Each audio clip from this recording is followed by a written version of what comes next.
Hi, and welcome to Turner Classic Companion. I'm Max Jessup. Tomorrow on TCM, we got a couple really good movies lined up. Really good prime time stuff. I wouldn't say a favorite movie of mine, but I think it locks into a lot of things that I love from the genre of science fiction. And this movie, written and directed by Michael Crichton, the writer of Jurassic Park, is perfectly matched in that world. It's Black Mirror before Black Mirror. That's right, you know what I'm talking about. It's Westworld. Westworld takes two normal folk, played by Richard Benjamin and Josh Brolin, the amazing Josh Brolin, and takes them on a tourist trip adventure and a wonderful destination. Well, I guess it's veering into White Lotus too. It's a tourist destination like Disney World or the Bahamas. A futuristic amusement park dubbed Delos. And Delos is like comprised of like three different biomes or whatever. You got medieval England, you got the ancient Roman times, and the Old West. And that's where our main protagonists take place. We get a little piece of the other ones, but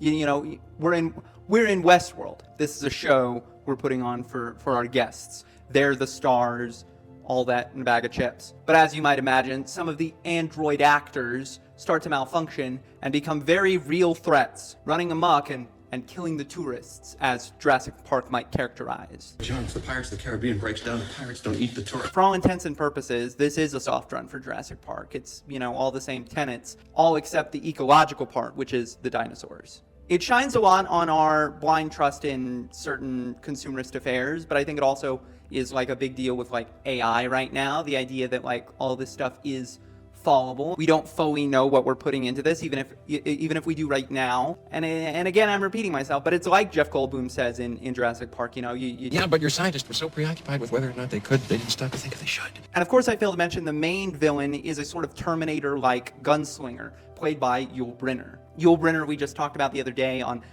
Mag 7. He was the Cajun gunfighter, Chris Adams. And if I recall, he's the king in The King and I. Yul Brynner's the man. And he really gives his 110 to looking scary and stoic and definitely setting the table for what Arnie's gonna do in like a decade's time with T1 and T2. I loved this. I got to see this when I was in school.